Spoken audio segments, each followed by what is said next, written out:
Morning మ్యాగజైన్కి స్వాగతం. ప్రముఖ దినపత్రికలు వస్తున్న వార్తలు వెనక జరుగుతున్న పరిణామాలు చూద్దాం. ఈనాడు చూస్తే ప్రతి రాష్ట్ర రాజధానిలో బాలాజీ ఆలయం నిర్మిస్తాం, అన్ని విశ్వనగరాల్లోనూ శ్రీవారి మందిరాలు, సంస్కృతి వారసత్వ పరిరక్షణలో దేవాలయాలు కీలకం, శ్రీవారి వద్ద తప్పు చేసిన వారికి ఇదే జన్మలో శిక్ష ఖాయం, అత్యుత్తమ రాజధానిగా అమరావతి నిర్మాణం, తిరుపతిలో అంతర్జాతీయ ఆలయాల సదస్సు ప్రదర్శన ప్రారంభంలో సీఎం చంద్రబాబు, కలియుగ దైవం శ్రీ వెంకటేశ్వర స్వామి వారి కీర్తిని విశ్వవ్యాప్తం చేయాలని భావిస్తున్నాం, దేశంలోని ప్రతి రాష్ట్ర రాజధానిలో తిరుమల తిరుపతి దేవస్థానం ఆధ్వర్యంలో బాలాజీ ఆలయాలు నిర్మిస్తాం, ప్రపంచవ్యాప్తంగా అన్ని దేశాల్లోనూ హిందువులు అధికంగా ఉన్న విశ్వనగరాల్లో శ్రీవారికి మందిరాలు కడతామని ముఖ్యమంత్రి చంద్రబాబు ప్రకటించారు. తిరుపతిలో జరుగుతున్న international temples convention and expo ప్రారంభ కార్యక్రమంలో సోమవారం చంద్రబాబు ముఖ్య అతిథిగా ప్రసంగించారు. మన సంస్కృతి వారసత్వ పరిరక్షణలో దేవాలయాలది ప్రధాన పాత్ర. ఆలయాలు ఆధ్యాత్మిక కేంద్రాలు మాత్రమే కాదు, అభివృద్ధికి సూచికలు. ఆర్థిక వ్యవస్థలో ఆలయ పర్యాటకానికి ప్రత్యేక పాత్ర. దేశంలో ఆలయాల ఎకానమీ విలువ 6 లక్షల కోట్లు ఉంటుంది. ఆధ్యాత్మిక సంపద పరిరక్షణలో ఏఐ ఇంటిగ్రేషన్, ఫిన్టెక్ సొల్యూషన్స్, విరాళాల వినియోగం, సుస్థిరత, భద్రత, రద్దీ నియంత్రణ, ఆర్థిక పారదర్శకత వంటి అంశాలపై ఈ సదస్సు చర్చిస్తుంది. ఆలయాల నిధుల నిర్వహణ చట్టపరమైన సవాళ్లకు పరిష్కార మార్గాలను చూపుతుంది. ఆలయాల్లో ఏఐ సాంకేతికత ఇంకా పెరగాలని చంద్రబాబు ఆకాంక్షించారన్నటువంటి వార్తని హైలైట్ చేశారు. అయితే అంగన్వాడీలకు వరం, గ్రాట్యుటీ అమలు, త్వరలోనే తీపి కబురు, ఎమ్మెల్సీ ఎన్నికల కోడ్ ముగిసిన తర్వాత జీవో జారీ, మరో హామీ నెరవేర్చే దిశగా కూటమి ప్రభుత్వం ముందడుగు, 1,00,000 మందికి ప్రయోజనం. అంగన్వాడీలకు కూటమి ప్రభుత్వం త్వరలో తీపి కబురు అందించనుంది. అంగన్వాడీ కార్యకర్తలు ఆయాలు ఏళ్లుగా ఎదురు చూస్తున్న గ్రాట్యుటీ అమలుకు ఆమోదం తెలిపింది. 4 రోజులుగా దీని మీద కసరత్తు చేస్తూ ఇటీవల ఈ నిర్ణయం తీసుకుంది. గత 5 ఏళ్ల అధికారంలోని వైకాపా ప్రభుత్వం గ్రాట్యుటీ అమలును కేంద్రంపై నెట్టివేస్తూ కాలాన్ని గడిపేసింది. అంగన్వాడీలు 50 రోజుల పాటు రోడ్డుకి ధర్నాలు చేసినా పట్టించుకోలేదు. గత ఎన్నికల్లో గ్రాట్యుటీ అమలు చేస్తామని మేనిఫెస్టోలో ప్రకటించిన కూటమి ప్రభుత్వం అధికారంలోకి వచ్చిన 8 నెలల్లోనే దీనికి ఆమోదం తెలిపింది. గ్రాట్యుటీపై కేంద్రానికి లేఖ రాస్తూనే సొంతంగా అమలుకు మొగ్గు చూపింది. ఎమ్మెల్సీ ఎన్నికల కోడ్ ముగిసిన తర్వాత అధికారికంగా జీవో ఇవ్వబోతోంది. గ్రాట్యుటీ అమల్లో రాష్ట్ర ప్రభుత్వంపై ఏటా అదనంగా 10 కోట్లు భారం పడే అవకాశం ఉందని అధికారులు లెక్కగట్టారు. ఈ నిర్ణయంతో 1,00,000 మంది అంగన్వాడీ కార్యకర్తలు ఆయాలకు ప్రయోజనం కలగబోతోంది అన్నటువంటి వార్తని హైలైట్ చేశారు. అయితే భయం ఎందుకురా బుజ్జి అంటూ ప్రభుత్వ పాఠశాలలో కెరీర్ మానసిక ఆరోగ్య కౌన్సిలర్లు పిల్లల్లో ఒత్తిడి, డిప్రెషన్, మానసిక సమస్యలు గుర్తించి కౌన్సిలింగ్, 10వ తరగతి తర్వాత కెరీర్ మార్గదర్శకం పైన సూచనలు, ప్రయోగాత్మకంగా జిల్లాకి 2 చొప్పు నియామకం, పరీక్షలంటే భయం, తీవ్ర ఒత్తిడి, డిప్రెషన్, మానసిక వ్యక్తిగత సమస్యలతో బడిలో చదువుపై దృష్టి పెట్టలేకపోతున్న విద్యార్థుల కోసం ప్రభుత్వం ప్రత్యేక కౌన్సిలర్ని నియమిస్తోంది. ప్రభుత్వ పాఠశాలలోని విద్యార్థుల కెరీర్ మానసిక ఆరోగ్యంపై కౌన్సిలింగ్ నిర్వహించేందుకు సమగ్ర శిక్ష అభియాన్ ఆధ్వర్యంలో వీరిని అందుబాటులోకి తీసుకొస్తుంది. ప్రయోగాత్మకంగా మొదట జిల్లాకి 2 చొప్పున 52 మంది నియమించింది అన్నటువంటి వార్తని హైలైట్ చేశారు. ఇకపోతే నూతన సిఈసి జ్ఞానేష్ కుమార్, ఎలక్షన్ కమిషనర్గా వివేక్ జోషి, ప్రధాని మోడీ నేతృత్వంలో ఎంపిక కమిటీ సిఫార్సు, రాష్ట్రపతి ఆమోదంతో వెలువడిన నోటిఫికేషన్లు. భారత ఎన్నికల సంఘం నూతన సారథిగా జ్ఞానేష్ కుమార్, ఎలక్షన్ కమిషనర్గా వివేక్ జోషి నియమితులయ్యారు. ఈ మేరకు సోమవారం రాత్రి 2 గెజిట్ నోటిఫికేషన్లు వేరువేరుగా విడుదలయ్యాయి. అంతకుముందు ప్రధాని మోడీ నేతృత్వంలో త్రిసభ్య కమిటీ ప్రధాన ఎన్నికల కమిషనర్ పదవిని చేపట్టే వ్యక్తుల పేర్లను ఖరారు చేసింది. ఈ కమిటీలో ప్రధాని మోడీతో పాటు కేంద్ర హోంమంత్రి అమిత్ షా, లోక్సభలో ప్రతిపక్ష నేత రాహుల్ గాంధీ సభ్యులుగా ఉన్నారు. సిఈసి, ఈసీ పదవులు ఎంపిక చేసిన పేర్లను రాష్ట్రపతి ద్రౌపది ముర్ముకు సిఫార్సు చేయగా ఆమోదం తెలిపారు. ఆ వెంటనే అధికారిక ప్రకటనలు వెలువడ్డాయి. ఎన్నికల కమిషన్ నియామకాలకు సంబంధించి 2023లో తీసుకొచ్చిన చట్టం ప్రకారం చేపట్టిన తొలి ఎంపికలు ఇవి అన్నటువంటి వార్తని హైలైట్ చేశారు. లేకపోతే కలుషిత నీరు, ఆహారం వల్లే బీబీ సిండ్రోమ్, పూణేలో కేసులకు అవే కారణమని తేల్చిన అధికారులు. అక్కడ ఒకే చోట మొక్కముడి కేసులు, రాష్ట్రంలో మాత్రం వేర్వేరు ప్రాంతాల బాధితులు. మహారాష్ట్రలోని పూణేలో గులియన్ బారీ సిండ్రోమ్ కేసులు అధిక సంఖ్యలో నమోదవడానికి కలుషిత నీరు, ఆహారం కారణమని తేలింది. బ్యాక్టీరియా, వైరల్ ఇన్ఫెక్షన్ ప్రభావంతో ముఖ్యంగా రోగనిరోధక శక్తి బలహీనంగా ఉన్న వ్యక్తులు ఈ వ్యాధి బారిన పడ్డారు. అక్కడ 208 మందిలో అనుమానిత లక్షణాలు కనిపించగా వైద్య పరీక్షలో 181 కేసులు బయటపడ్డాయి. వీళ్ళలో 47 మంది ఆసుపత్రిలో జరిగే, 28 మంది ఐసీయూలో, 16 మంది వెంటిలేటర్ మీద చికిత్స పొందుతున్నారు. 3 ప్రాణాలు విడిచారు. వారి నుంచి సేకరించిన నమూనాల్లో డయేరియా కారణమయ్యే కంఫైలో బ్యాక్టర్ జజూని బ్యాక్టీరియా, నాన్ పోలియో ఎంటెరో నోరో వైరస్లను గుర్తించారు. పూణేలో జీబీఎస్ కేసులు అధికంగా నమోదు కావడానికి దారితీసిన కారణాలు అక్కడ వైద్య ఆరోగ్య శాఖ ద్వారా రాష్ట్ర ప్రభుత్వం తెలుసుకుంది. అక్కడ బాధితులు కలుషిత నీరు, ఆహారం తీసుకోవడం వల్ల ఈ వ్యాధి బారిన పడినట్టు గుర్తించారన్నట్టు వార్తని హైలైట్ చేశారు. అయితే పిడుగురాళ్ల పురపాలికపై తెలుగుదేశం పార్టీ జెండా, వైస్ చైర్మన్గా తెలుగుదేశం పార్టీ మద్దతుదారు ఎన్నిక, సైకిల్ ఎక్కిన చైర్మన్ సహా పలువురు కౌన్సిలర్లు. Tuni vice chairman, Palakonda chairman ఎన్నిక నేటికి వాయిదా. 2 చోట్ల తమ పార్టీ సభ్యులు హాజరు కాకుండా అడ్డుకున్న వైకాపా. పల్నాడు జిల్లా పిడుగురాళ్ల పురపాలక సంఘంలో తెలుగుదేశం పార్టీ పాగా వేసింది. సోమవారం జరిగిన మున్సిపల్ వైస్ చైర్మన్ ఎన్నికల్లో తెలుగుదేశం పార్టీ బలపరిచిన అభ్యర్థి ఉన్నం భారతి ఏకగ్రీవంగా ఎన్నికయ్యారు. చైర్పర్సన్ వెంకట సుబ్బారావు సహా 17 మంది వైకాపా కౌన్సిలర్లు కూడా తెలుగుదేశం పార్టీలో చేరడంతో మున్సిపాలిటీపై తెలుగుదేశం పార్టీ జెండా ఎగరేసింది. ఇక Tuni municipal vice chairperson, Palakonda నగర పంచాయతీ చైర్పర్సన్ స్థానాలకు సోమవారం జరగాల్సిన ఎన్నికలు హైడ్రామా మధ్య మరోసారి వాయిదా పడ్డాయి. 2 చోట్ల వైకాపా కౌన్సిలర్లు హాజరు కాకుండా పార్టీ నేతలు కట్టడి చేశారు. నెల 3, 4 తేదీలు వాయిదా పడిన Palakonda chairperson Tuni, Piduguralla vice chairman స్థానాలకు సోమవారం ఎన్నిక జరిగేలా షెడ్యూల్ ప్రకటించినప్పటికీ కోరం సరిపోక పాలకొండ, తునిలో ఎన్నికలు వాయిదా వేసినట్టు అధికారులు రాష్ట్ర ఎన్నికల సంఘానికి నివేదికలు పంపారు. ఈ 2 చోట్ల మంగళవారం మళ్లీ ఎన్నికలు నిర్వహించబోతున్నారు అన్నట్టు వార్తని హైలైట్ చేశారు. ఇక్కడే విచిత్రం ఏంటంటే, ఇదివరకు వైఎస్ఆర్ కాంగ్రెస్ పార్టీ టైంలో నామినేషన్లప్పుడు లేదంటే ఎన్నికలప్పుడు జరిగినటువంటి ఇష్యూస్ని అరాచకం, దుర్మార్గం అంటూ రాసుకొచ్చారు. అధికార అహంకారం, బలము, మదము ఇవన్నీ రాసుకొచ్చారు. ఇప్పుడు పోలీసుల్ని చేతిలో పెట్టుకుని వైఎస్ఆర్ కాంగ్రెస్ పార్టీకి సంబంధించిన వాళ్ళని బలవంతంగా లాక్కుని లేదా వాళ్ళని ప్రలోభ పెట్టి లాక్కుని అదే సందర్భంలో నాయకుల్ని కట్టడి చేసేసి మొత్తం అధికార వ్యవస్థ మొత్తం అడ్డదిడ్డంగా వాడేస్తూ దుర్వినియోగం చేస్తూ గెలిచినటువంటి వాళ్ళని బలవంతంగా లాక్కుంటుంటే అది గొప్పగా రాయడం పిడుగురాళ్ల పురపాలికపై తెలుగుదేశం పార్టీ ఒకప్పుడు 23 మంది ఎమ్మెల్యేలను లాక్కున్నప్పుడు కూడా ఇట్లాగే గొప్పగా రాసుకొచ్చారు. మళ్ళీ అదే సందర్భంలో వైసీపీ వాళ్ళ దగ్గరికి ఒక 4 ఎమ్మెల్యేలు ఇట్టించి వెళ్తే మాత్రం దుర్మార్గం అని రాసుకొచ్చారు. ఇదే దౌర్భాగ్యం. ఆంధ్ర ప్రజలకు పట్టిన శాపం ఏంటంటే, మీడియా మనకి నచ్చితే కనుక ఇలాంటి అరాచకాల్ని సమర్థిస్తుంది, అదే సందర్భంలో మనకు నచ్చకపోతే కనుక నార్మల్ ఇష్యూస్ను కూడా దుర్మార్గం అని చిత్రీకరించే ప్రయత్నం చేస్తుంటుంది. లేకపోతే వేటగాళ్ల ఉచ్చులో పడి రైతుకి తీవ్ర గాయాలు, వన్యమృగాలను చంపడం కోసం వేటగాళ్లు ఏర్పాటు చేసిన విద్యుత్ తీగ తగిలి రైతు తీవ్రంగా గాయపడగా ఆయన మరణించారని భావించి అమానవీయంగా ఈడ్చుకెళ్లిన ఘటన పల్నాడు జిల్లాలో చోటు చేసుకుంది. ఈపూర్ మండలం బొమ్మరాజుపల్లి గ్రామానికి చెందిన చేదా సుబ్బారావు తన పంటను కాపలాగా చేదు ఆదివారం రాత్రి పొలం వద్దకు వెళ్లారు. ఈ క్రమంలో కాలకృత్యాలు తెచ్చుకునేందుకు సమీప అడవిలోకి వెళ్ళగా వన్యమృగాలను చంపడానికి వేటగాళ్లు ఏర్పాటు చేసిన విద్యుత్ తీగ తగిలింది. ఎలజడికి వన్యమృగం చిక్కిందనుకుని వచ్చిన వేటగాళ్లు స్పృహ లేకుండా పడి ఉన్న సుబ్బారావును చూసి చనిపోయినట్టు భావించారు. వెంటనే కాళ్ళు పట్టుకుని ఈడ్చుకుంటూ అడవిలో కొంత దూరం వెళ్లారు. అదే సమయంలో సమీపం నుంచి అరుపులు వినిపించడం నిందితులు సుబ్బారావును వదిలేసి అక్కడి నుంచి పారిపోయారు. కొంతసేపటికి తేరుకున్న బాధితుడు సమీప పొలంలో ఉన్న ఆంజనేయుల వద్దకు వెళ్లి విషయం వివరించారు. దొండగులు ఈడ్చుకెళ్లడంతో ఆయన తలా వీపుని గాయాలైన వెంటనే గ్రామస్తుల కుటుంబ సభ్యులకు సమాచారం అవడంతో ఆయనకు మెరుగైన వైద్యం కోసం సోమవారం గుంటూరుకు తరలించారన్నటువంటి వార్తను హైలైట్ చేసి, ఎంతకంటే దుర్మార్గం మరొకటి ఉండదేమో. అటవీ శాఖ నిద్రపోతుంది, అక్కడ కరెంటు తీగలు పెట్టడం ఏంటి, వన్యప్రాణుల్ని చంపడానికి ఉచ్చులు బిగించడం ఏంటి, ఇంతకంటే దుర్మార్గం ఏదైనా ఉందా? దీని మీద సరైనటువంటి చర్యలు తీసుకోవాల్సినటువంటి అవసరం ఉంది. అటవీ శాఖ మంత్రి పవన్ కళ్యాణ్ గారు స్పందించాల్సిన అవసరం ఉంది. ఇకపోతే భూ వివాదంతో నాకు సంబంధం లేదు మంత్రి సత్యకుమార్. శ్రీ సత్యసాయి జిల్లా కియా పరిశ్రమ సమీపంలో భూ వివాదం ఆదివారం జరిగిన దాడితో తనకు ఎలాంటి సంబంధం లేదని వైద్య ఆరోగ్య శాఖ మంత్రి సత్యకుమార్ స్పష్టం చేశారు. తాను ధర్మవరం ఎమ్మెల్యేగా ఎన్నికైన తర్వాత మాజీ మంత్రి ఒకరు ప్రభాకర్ అనే వ్యక్తిని భూ వివాదంపై తన వద్దకు తీసుకుని రాగేలాంటి విషయాల్లో తాము తలదూర్చనని, అది తన స్వభావానికి పూర్తి విరుద్ధమని చెప్పినట్టు వివరించారు. ఈ అంశంపై తమ పార్టీకి చెందిన ఆదినారాయణ విచారించగా 10 ఏళ్లుగా వివాదం నడుస్తోంది, దీన్ని తామే పరిష్కరించుకుంటామని తెలిపినట్టు మంత్రి వెల్లడించారు. అవినీతి కబ్జాలకు దూరంగా ఉండే తనకి ఇలాంటి ప్రచారం వల్ల నష్టం జరుగుతుందని అన్నారు అన్నటువంటి వార్తని హైలైట్ చేశారు. నిన్న ఈనాడే రాసింది సత్యకుమార్ యాదవ్ అనుచరుడు దందా అని చెప్పేసి దాని మీద సత్యకుమార్ వివరణని ఇవాళ టచ్ చేసింది. లేకపోతే భార్యను చితకబాదిన రిజిస్ట్రేషన్ శాఖ డిఐజీ ఆయన బాధ్యత కలిగిన ఉన్నతాధికారి ఆ విషయం మర్చిపోయారు. ప్రేమించి పెళ్లి చేసుకున్న భార్యతో అత్యంత దారుణంగా వ్యవహరించారు. దీని మీద బాధితురాలు ఫిర్యాదు మేరకు సోమవారం రాత్రి గుంటూరు అరండల్పేట ఠాణాలో ఉన్నతాధికారిపై కేసు నమోదైంది అన్నట్టు వార్తని హైలైట్ చేశారు.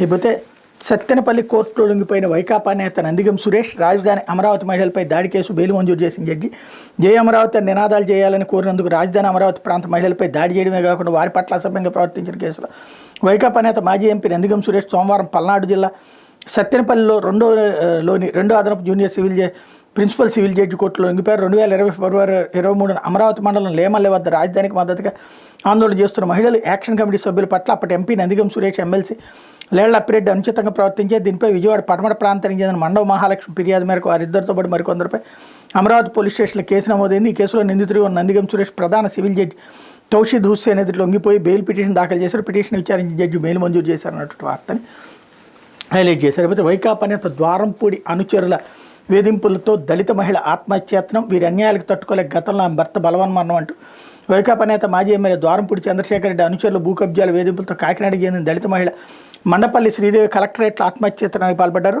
వివరాలు ఎలా ఉన్నాయి? కాకినాడ పేర్రాజు పేట పైవంతెన నిర్మాణంలో అక్కడే నివసిస్తున్న మందపల్లి దుర్గా ఆమె 2 కుమారులు కోడళ్లు నివాసం కోల్పారు.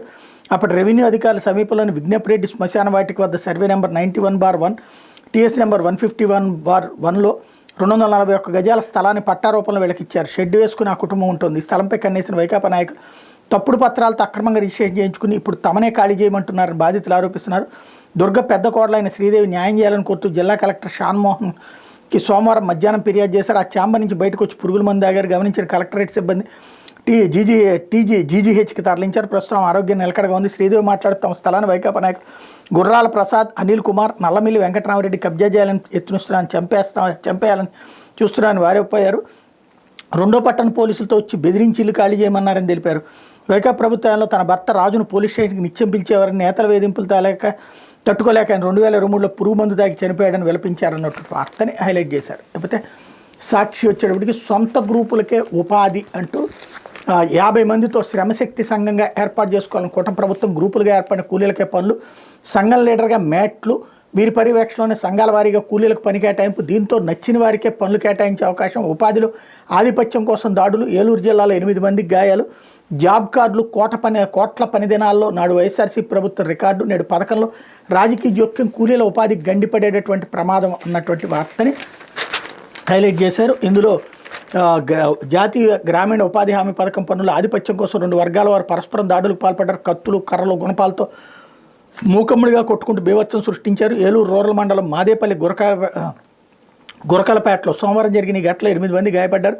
మాదేపల్లి గురకలపేట గ్రామంలో 2 వర్గాలకు విడిపారు. ఒక వర్గానికి గుర్రంరాజు, అతని తండ్రి తాతారావు, మరో వర్గానికి మాజీ ఎంపీడీ సభ్యుడు గండికోట నాగరాజు నాయకత్వం వహిస్తున్నారు. కూటమి ప్రభుత్వం ఏర్పడినప్పటి నుంచి ఉపాధి హామీ పథకం కూలీల మేస్త్రి బాధ్యతల కోసం 2 వర్గాలు పోటీ పడుతున్నాయి. మేస్త్రిగా ఉన్నవారు తమ వర్గం వారికి అనుకూలంగా మస్టర్లు వేసుకుంటారని గొడవ పడుతున్నారు. ఈ నేపథ్యంలో గ్రామ సమీపాన ఉన్న తమిళేరు ఏటిగట్టు వద్ద సోమవారం ఉపాధి పనులు చేస్తుండగా మేస్త్రి ఎవరన్న విషయమై 2 వర్గాల వారు గొడవపడ్డారు.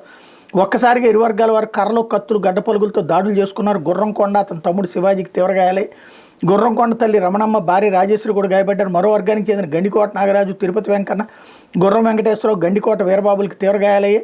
ఏలూరు 1 టౌన్ సీఐ సత్యనారాయణ ఆధ్వర్యంలో పోలీసులు ఘటనా స్థలానికి చేరుకుని పరిస్థితిని అదుపులో తెచ్చారు. తీవ్రంగా గాయపడిన వారిని ఏలూరు జీజీహెచ్కి తరలించారన్నట్టు వార్తని హైలైట్ చేశారు. లేకపోతే హిందూ ధర్మం విశ్వజనీనం అంటూ అభివృద్ధికి ఆలయాలు ప్రధాన వనరులు, దేశాభివృద్ధిలో టెంపుల్ టూరిజం ప్రధాన పాత్ర, ఆలయాల అనుసంధానికి ఎక్స్పో సహకారం అభినందనీయం, అంతర్జాతీయ దేవాలయాల సదస్సు ఎక్స్పోలో ఏపీ, మహారాష్ట్ర, గోవా సీఎంల స్టేట్మెంట్ ఇక్కడ హైలైట్ చేశారు. లేకపోతే బెదిరించారు, బరి తెగించారంటూ ప్రజాస్వామ్యాన్ని కూని చేసిన కూటమి ప్రభుత్వం ఒక్క కౌన్సిలర్ లేకపోయినా పిడుగురాల వైస్ చైర్మన్ ఎన్నిక రంగంలోకి దిగిన టీడీపీ చైర్మన్ సహా 17 మంది కౌన్సిలర్లకు బెదిరింపులు, ప్రలోభాలు, ఎరపతినేని కనుసైగ మేరకు పోలీసులు, రెవెన్యూ వ్యవస్థలతో ఒత్తిడి, వైస్ చైర్మన్ పదవి టీడీపీకి ఏకగ్రీవమైనట్టు ప్రకటన, రెడ్ బుక్ రాజ్యాంగ రాజకీయానికి నిలువెత్తు సాక్ష్యం, తుని పాలకొండలోని ఇదే బల ప్రయోగం, ఎన్నికల వాయిదా, మాజీ మంత్రి దాడిశెట్టి రాజాపై దాడికి ప్రయత్నం అన్నటువంటి వార్తని హైలైట్ చేశారు. లేకపోతే కూటమికి కళ్ళెవేయండి, ప్రజాస్వామ్యానికి ప్రాణం పోయింది, రాష్ట్ర ఎన్నికల కమిషనర్కి వైఎస్ఆర్సీపీ వినతి, స్థానిక సంస్థల ఉప ఎన్నికల కూటమి అరాచకాలపై ఫిర్యాదు అన్నటువంటి వార్తని హైలైట్ చేశారు. లేకపోతే సూక్ష్మ సేద్యం సబ్సిడీలు ఖరారు, సబ్సిడీపై బిందు తుంపర పరికరాలు, ఎస్సీ, ఎస్టీ, సన్న చిన్నకారు రైతులకు 100% సబ్సిడీ, ఇతరులకు 90% వర్తింపు అన్నటువంటి వార్తని హైలైట్ చేశారు. అయితే గాల్లో దీపంలా పేదల ప్రాణాలు, రాష్ట్ర వ్యాప్తంగా ప్రభుత్వ ఆసుపత్రిలో గ్లోబులిన్స్కి తీవ్ర కొరత, 10 జీజీహెచ్లో నిల్వలు 0, 5-6 నెలలుగా ఇదే పరిస్థితి. జీబీఎస్ చికిత్సలో గ్లోబులిన్స్ కీలక పాత్ర, టీడీపీ కూటమి పాలనలో రాష్ట్రంలోని పేదల ప్రాణాలు గాల్లో దీపంలా మారే, ప్రభుత్వ ఆసుపత్రిలో రోగులు అత్యవసర చికిత్సకు మందులు కరువయ్యాయి. కొద్ది రోజులుగా రాష్ట్ర వ్యాప్తంగా జీబీఎస్ కేసులు నమోదు పెరిగింది. దీంతోపాటు మరికొన్ని ఇమ్యూన్ వ్యాధుల చికిత్సలో వాడే గ్లోబులిన్స్ ప్రభుత్వ బోధనాసుపత్రిలో అందుబాటులో ఉండటం లేదన్నటువంటి వార్తని హైలైట్ చేశారు. కేంద్రీయ విశ్వవిద్యాలయంలో విషపు చూపులు, స్నానాల గదిలోకి తొంగి చూస్తున్న కీచకులు, భయంగా కాలం వెళ్లదీస్తున్న విద్యార్థులు, అనంతలోని సెంట్రల్ వర్సిటీలో కొనసాగుతున్న ఆందోళన, విద్యార్థులకు పలు సంఘాల మద్దతు, క్యాంపస్లో సీసీ కెమెరాలు ఏర్పాటు చేయాలని డిమాండ్ అన్నటువంటి వార్తని హైలైట్ చేశారు. అనంతపురం శివార్లోని జంతులూరు వద్ద ఉన్న సెంట్రల్ యూనివర్సిటీ ఆఫ్ ఏపీలో క్యాంపస్ విద్యార్థులు ఆందోళన కొనసాగుతుంది. తమ బాత్రూంలో గదులోకి ఆగంతుకులు తొంగి చూస్తున్న రక్షణ కరువైందని విద్యార్థులు ఆదివారం ఆందోళన బాట పట్టినటువంటి సంగతి తెలిసింది అన్నటువంటి వార్తని హైలైట్ చేశారు. లేకపోతే ఏఐ స్కిల్స్ ఉంటే వేతన ధమాకా, 40% వరకు జీతం పెరిగే ఛాన్స్, భారత్ 2025 జాబ్ మార్కెట్పై ఆశావ పరిస్థితులు కనిపిస్తున్నాయి, ఆర్టిఫిషియల్ ఇంటెలిజెన్స్ వంటి ప్రాముఖ్యత, నైపుణ్యాల ఆధారిత ఉద్యోగుల వేతనాలు భారీగా పెరిగే అవకాశం ఉందన్నటువంటి వార్తని హైలైట్ చేశారు. లేకపోతే నీకు 4 అమ్మాయిలు గురించే తెలుసు, తిరుపతి నియోజకవర్గ జనసేన పార్టీ ఇన్ఛార్జ్ కిరణ్ రాయల్ రాసలేలు ఒక్కొక్కటిగా వీడియో, ఆడియోల రూపంలో వెలుగులోకి వస్తున్నాయి. తాజా కిరణ్ రాయల్ బాధితురాలు లక్ష్మితో మాట్లాడుతున్న ఆడియో ఒకటి సోషల్ మీడియాలో వైరల్గా మారింది. అందులో లక్ష్మితో కిరణ్ రాయల్ ఏమన్నారంటే, నాకు అమ్మాయిల వీక్నెస్ ఉంది, నేను లైఫ్ లాంగ్ ఇలానే ఉంటాను, నేను మారను, నిన్ను బాగానే చూసుకుంటానని చెప్పా. అంతేకాదు నేను చాలామంది అమ్మాయిలతో అక్రమ సంబంధం పెట్టుకున్నా, నీకు అంటే లక్ష్మి 10 ఏళ్ల వయసు ఉన్నప్పుడే రోజుకు అమ్మాయితో తిరిగేవాడిని, నీకు 4 అమ్మాయిల గురించి మాత్రమే తెలుసు, గత 7 నెలల కాలంలోనే 5గురితో తిరిగాను, ఇప్పటికే 2 అమ్మాయిలతో వాళ్ళ ఇంటికి వెళ్తున్నా, నాకు అమ్మాయిలంటే పిచ్చి, ఏం చేయమంటావు, నాకున్న పెద్ద వీక్నెస్ అదే, ఈ రోజుల్లో అమ్మాయిలు అలా ఉన్నారు, నన్ను ఏం చేయమంటావు, పలువురితో అక్రమ సంబంధాల్లోనే నా క్యారెక్టర్ అంతే, నేను అందరినీ ప్రేమిస్తుంటా, ఒక్కరిని ప్రేమిస్తుండలేను, ఎన్నికల్లో తిరుపతి నుండి పోటీ చేయడానికి 20 కోట్లు ఖర్చు చేయాలన్నారు, అందుకే నాకు సీట్ లేదని చెప్పేశారు. ప్రభుత్వం రాగానే నీ డబ్బులు నీకు ఇచ్చేస్తే నాకు ఏదో ఒకటి నామినేటెడ్ పదవి వస్తుంది, ఏదో ప్రెస్ మీట్లు పెట్టుకుంటూ జనాల్లో ఉండిపోతా అంటూ కిరణ్ రాయల్ చెప్పిన మాటల ఆడియో సోషల్ మీడియాలో వైరల్ అవుతుంది అన్నట్టు వార్తని హైలైట్ చేశారు. పథకాల అమలుపై జిల్లాల వారీగా రేటింగ్, పాలసీ అమల్లో అలసత్వం ఉంటే బాధ్యులపై చర్యలు, పథకాల అమలుపై సమీక్షలో సీఎం చంద్రబాబు. పథకాల అమలుపై జిల్లాల వారీగా రేటింగ్ ఇస్తామని, ప్రజల నుంచి సంతృప్తి వ్యక్తమయ్యేలా అన్ని స్థాయిలో అధికారులు ఉద్యోగులు పనిచేయాలని సీఎం చంద్రబాబు చెప్పారు. ఏదైనా పాలసీలోనూ అమల్లోనూ లోపాలు ఉంటే సరిదిద్దాలని, అమల్లో అలసత్వం, నిర్లక్ష్యం, అవినీతి ఉంటే బాధ్యులపై చర్యలు తీసుకోవాలని చెప్పారన్నట్టు వార్తని హైలైట్ చేశారు. ఆంధ్రజ్యోతి వచ్చేటప్పటికి ఆలయాలకు ఆగమ స్వేచ్ఛ, వైదిక వ్యవహారంలో సర్కార్ జోక్యం ఉండదు, ప్రతి రాష్ట్ర రాజధానిలో శ్రీవారి ఆలయం, 6 లక్షల కోట్ల ఆలయ ఆర్థికం, అర్చకుల వేతనాలు పెంచాం, ఆలయాల అభివృద్ధికి 138 కోట్లు ఖర్చు చేసాం, గొళ్ళ రక్షణ ప్రత్యేక కమిటీ, ఆలయాల సదస్సులో చంద్రబాబు, ప్రపంచవ్యాప్తంగా 1500కు పైగా పాలక కమిటీల ప్రతినిధులు రాక, మహారాష్ట్ర, గోవా సీఎంలు కూడా ఇది వసుదైక కుటుంబం స్ఫూర్తి అంటూ ప్రధానమంత్రి స్టేట్మెంట్ కూడా ఇక్కడ హైలైట్ చేశారు. లేకపోతే ప్రజలే ఫస్ట్, ఇదే మా విధానం అంటూ ప్రతి స్కీము కార్యక్రమంపై సంతృప్తి కనిపించాలి, అలసత్వంతో ఉంటే బాధ్యులపై చర్యలు, పథకాల అమలుపై జిల్లాలకు రేటింగ్, వారానికి ఒకసారి 4 శాఖలపై సమీక్షిస్తా అంటూ సీఎం స్టేట్మెంట్ హైలైట్ చేశారు.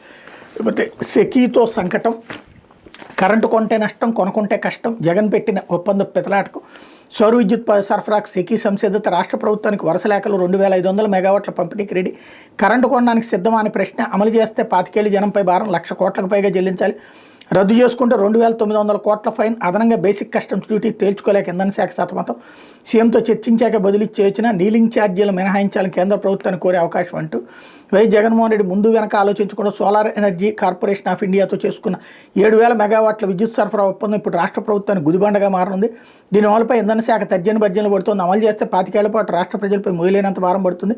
ఒప్పందాన్ని రద్దు చేసుకుంటే యూనిట్ కూడా కొనకుండానే 2,900 కోట్లకు పైగా అపరాధ రుసుము చెల్లించాల్సి ఉంది. ఎటు తెచ్చుకోలేక అడకత్తెలు పోక చెక్కల ఆ శాఖ నలిగిపోతుంది అన్నటువంటి వార్తనే హైలైట్ చేశారు. సిగ్గు, శరము, నీతి నియమం లేని జర్నలిజానికి ఇది సాక్ష్యం. ₹2.49 కరెంట్ వస్తుంటే అది ₹1,00,000 భారం పడుతుంది. ₹4.80 ₹4.90 ఇంతకుముందు ఒప్పందాలు చేసుకుంటే అదేమో రాష్ట్ర ప్రజలకి పన్నీరులాగా ఉంటుంది. కామన్ సెన్స్ కూడా లేని జర్నలిజం, ఇంత అసహ్యమైనటువంటి జర్నలిజం మరి ఎక్కడా లేదు. ₹2.49 కరెంట్ వస్తుంటే అది నష్టం అయిపోతుంది. అంతకంటే తక్కువకి ఇచ్చేవాడు ఎవడు లేడని చంద్రబాబు చెప్పారు కదా. దాన్ని బట్టి ఆయన అర్థం కావట్లేదా? ఒక విషాన్ని చిమ్మేసి ముందు, ఆ తర్వాత గత్యంతరం లేక చేస్తున్నాం అనేటటువంటి ఓ దిక్కుమాలినటువంటి కథనాలను ప్రొజెక్ట్ చేసుకురావడం అన్నటువంటి వీళ్ళకే చెల్లింది. అయితే బాబోయ్ బూతు అంటూ కాసుల కోసం కొందరు కక్కుర్తి, విచ్చలవిడిగా అసభ్య బూతు వీడియోలు అప్లోడ్, నెలకు లక్షల్లో సంపాదన, చట్టాన్ని పట్టించుకోరు, ప్రైవసీని లెక్క చేయరు, సోషల్ మీడియాలో పెరిగిపోతున్న విచ్చలవిడితనం, ప్రభుత్వాలు అడ్డుకోవచ్చు అయినా పట్టించుకో, మనం మామూలుగా మాట్లాడే మాటల్లో కొందరు యూట్యూబర్లు పచ్చి బూతులుగా మార్చేస్తారు, రోతగా అనిపించే మాటలు మంచినీళ్ళ ప్రాయంగా వాడేస్తారు, కాసుల కోసం కక్కుర్తి పడతారు, వారు రూపొందించే వీడియోలు కాసులు కురిపించే బంగారు బాతులు, ద్వంద్వార్థాలు ధ్వనించే తమ్మునేల్స్తో తమ వీడియోలకు వ్యూస్ పెంచుకోవడం కోసం వారికి వెనతో పెట్టిన విద్య, అశ్లీల సంభాషణ వినడానికి అంగలార్చే అధమస్థాయి అభిరుచి ఉన్నవారే వారికి మహారాజు పోషకులు. అలాంటి వీడియోలతో నెలకు లక్షల్లో సంపాదిస్తున్న యూట్యూబర్లు తెలుగు రాష్ట్రాలు లెక్కకు మిక్కిలిగా ఉన్నారు. చెక్ పెట్టే చట్టాలను పట్టించుకునేవారు లేకపోవడంతో బూతు వీడియోల దందా వేలల్లో షేర్లు, లక్షల్లో లైకులుగా విరాజిల్లుతుంది అన్నటువంటి వార్తనే తెలియజేశారు. ఖచ్చితంగా ఆంధ్రజ్యోతికి సంబంధించినటువంటి ఏబిఎన్కి సంబంధించిన తమ్నెయిల్స్ కూడా ఒకసారి క్రాస్ చెక్ చేసుకుంటే వాళ్ళు ఎట్ట పెడుతున్నారో అర్థమవుతుంది. లేకపోతే ఇక చాలు ఆపేద్దామంటూ ప్రార్థనా మందిరాలపై వెల్లుల పిటిషన్లు అసహనం వ్యక్తం చేసిన సుప్రీంకోర్టు కొత్తవి తీసుకోబోమన్న చీఫ్ జస్టిస్ కన్నా విచారణ ఏప్రిల్ మొదటి వారానికి వాయిదా అన్నటువంటి వార్తను హైలైట్ చేశారు. ప్రార్థనా మందిరాల చట్టం 1997పై కుప్పలు తెప్పలుగా దరఖాస్తులు వచ్చి పడుతుండబట్టి సుప్రీంకోర్టు ప్రధాన న్యాయమూర్తి జస్టిస్ సంజీవ్ ఖన్నా అసహనం వ్యక్తం చేశారు. చాలు వీటికి ముగింపు పలుకుదాం అని స్పష్టం చేశారు. దేశంలోని పలు ప్రార్థనా మందిరాల స్థితిని, ఆకృతిని మార్చాలంటే దరఖాస్తులు దాఖలవుతున్నాయి. అయితే ఇపై కొత్తగా ఈ అంశంపై వచ్చే దరఖాస్తులను తీసుకోబోమని chief justice Sanjiv Khanna, justice Sanjay Kumar దశుభి బెంచ్ వెల్లడించింది. ఇప్పటికే దాఖలైన దరఖాస్తు సంబంధించిన మధ్యవర్తిత్వ పిటిషన్ మాత్రం అనుమతిస్తున్నామని తెలిపింది అన్నటువంటి వార్తనే హైలైట్ చేశారు. అయితే రోడ్డుపై టేక్ ఆఫ్ ల్యాండింగ్ అయ్యే ఎయిర్ అంబులెన్స్ ICATTతో ఈ ప్లేన్ కంపెనీ 8,700 కోట్ల డీల్, 788 వాహనాల సరఫరాకు ఒప్పందం, త్వరలో దేశంలోని అన్ని జిల్లాల మోహరింపు, 2026 చివరికి సేవలు ప్రారంభమయ్యే ఛాన్స్. మనిషి ప్రాణం చాలా విలువైంది, ప్రమాదానికి గురైన సమయంలో లేదా తీవ్ర అనారోగ్యం బారిన పడినప్పుడు వాళ్ళని సకాలంలో ఆసుపత్రికి చేరవేయడంలో అంబులెన్స్ అది కీలక పాత్ర. అయితే పట్టణాలు, నగరాలు విపరీతంగా పెరిగిన ట్రాఫిక్ కారణం కొన్నిసార్లు అంబులెన్సులు ఆ రద్దీలో చిక్కుని ముందుకు వెళ్లేందుకు దారి లేక పలువురు ప్రాణాలు కోల్పోయిన సందర్భాలు ఉన్నాయన్నటువంటి వార్తని ఇక్కడ ప్రధానంగా హైలైట్ చేశారు.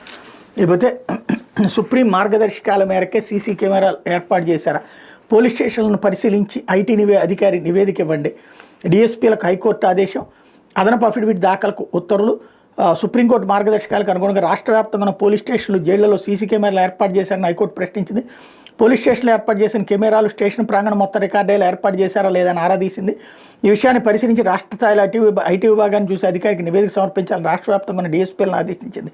సదరు నివేదికను తాము ముందుంచాలని రాష్ట్ర ప్రభుత్వానికి స్పష్టం చేసింది. రాష్ట్రంలోని పోలీస్ స్టేషన్లు జైళ్లలో సీసీ కెమెరాల ఏర్పాటు, వాటి నిర్వహణ, మరమ్మతులు, సీసీటీవీ స్టోరేజ్ సామర్థ్యం తదితర వివరాలతో సవివరంగా అదనపు అఫిడవిట్ దాఖలు చేయాలని ప్రభుత్వానికి స్పష్టం చేసింది. రాష్ట్ర వ్యాప్తంగా 1392 పోలీస్ స్టేషన్లు ఉంటే 1001 స్టేషన్లో మాత్రమే సీసీ కెమెరాలు ఏర్పాటు చేశారని గుర్తు చేసింది. మిగిలిన స్టేషన్లో సీసీ కెమెరాలు ఏర్పాటు చేయడానికి కారణాలు ఏంటి చెప్పాలని కోరింది. అదేవిధంగా రాష్ట్రంలోని 81 జైళ్లలో 1226 కెమెరాలు ఏర్పాటు చేయగా 785 మాత్రమే పనిచేస్తున్నాయని, మిగిలిన సీసీ కెమెరాలు మరమ్మతు చేసేందుకు ఎలాంటి చర్యలు తీసుకున్నారో తెలపాలని ఆదేశించింది. సుప్రీంకోర్టు మార్గదర్శకాల మేరకు కనీసం 12 నెలల పాటు ఫుటేజ్ను స్టోర్ చేయాల్సి ఉంటుందని, ప్రస్తుతం పోలీస్ స్టేషన్లో ఏర్పాటు చేసిన వ్యవస్థతో ఎన్ని నెలల ఫుటేజ్ స్టోర్ చేయవచ్చు స్పష్టత ఇవ్వాలని కోరింది. పోలీస్ స్టేషన్లో రికార్డ్ అయిన ఫుటేజ్ని ఎక్కడ స్టోర్ చేస్తున్నారు, మరమ్మతులకు ఎలాంటి విధానాన్ని అనుసరించబోతున్నారు సవివరంగా అదనపు కౌంటర్ అఫిడవిట్ దాఖలు చేయాలని ప్రభుత్వాన్ని ఆదేశించింది. విచారణ మార్చి 10కి వాయిదా వేసింది. ఈ మేరకు హైకోర్టు న్యాయమూర్తులు జస్టిస్ ఆర్ రఘునందనరావు, జస్టిస్ కుంచుం మహేశ్వరరావుతో కూడిన ధర్మాసనం సోమవారం ఉత్తర్వులు జారీ చేసింది అన్నటువంటి వార్తని హైలైట్ చేశారు. ఇది ఈ దినపత్రికలో వచ్చినటువంటి వార్తలు వెనకాల జరుగుతున్నటువంటి పరిణామాలు.